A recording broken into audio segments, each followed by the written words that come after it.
This was the most outrageous own goal of Ding Junhuis' career. He was trying to use the blue for safety, but by pure accident, he knocked the blue into the pocket. But this wasn't luck. This was basically a nightmare, because Ding was already down 3 points, and after that accidental putt, only the pink and the black were left on the table. It was almost impossible to lay a snooker anymore, but Ding had no way back. He had to force a snooker and pull the points back. It's not a bad effort, this.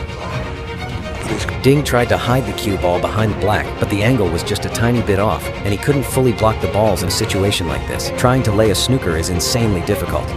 McManus gently rolled the pink toward the jaws. This is the classic pro choice. If it drops, he wins. If he misses, he still makes the opponent miserable. If Ding carelessly nudged the pink in, McManus could take the frame right there. But what Ding played next lit up the whole arena. The angle and pace were perfect. He not only saved the pink from the jaws, the cue ball also traveled the full length of the table and stopped perfectly behind the black, laying a high-quality snooker. The pressure instantly shifted to McManus. If he failed the escape, his lead would disappear immediately. He's missed it, and he doesn't want... McManus couldn't handle the pressure and failed the escape. Worse, the cue ball dropped into the right corner pocket. Not only did he give up 6 points, Ding also got a free ball, but the pink was glued to the cushion with 0 attacking angle. Ding could only keep playing safety and wait for the next chance.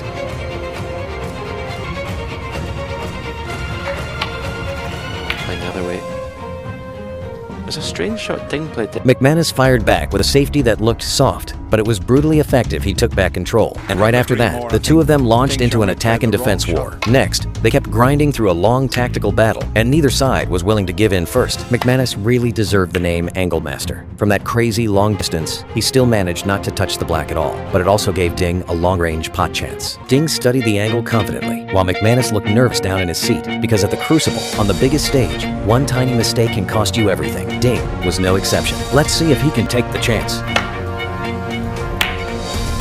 Unfortunately, the angle was just a little off. The pink hit the jaws. Ding rubbed his face in frustration, and McManus looked like he could finally breathe again. Soon, Ding got his second chance. McManus tried to lay a snooker, but failed. The pink rebounded up table, and the cue ball stayed on the balk cushion. The angle was just right. Another long-range pot opportunity. Ding thought it over again and again. If he attacked and even potted the pink with the black tight on the cushion, the result was still hard to call. So in the end, he chose the safety option.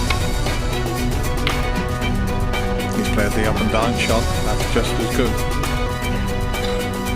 as long as it keeps running. But then McManus's next safety pushed the match to a new peak again.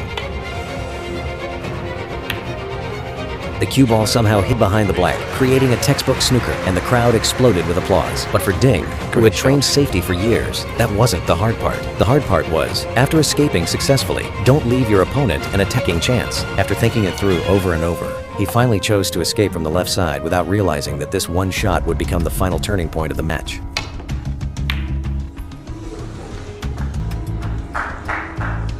Well, that's knocked the black safer. A long-distance pot to the right corner. How could McManus possibly pass up a gift like that? He chose the attack decisively, and in the end, he won the frame. A truly great player isn't defined by how many miracle shots you pot, but by whether you can lock onto the chance when it's right in front of you.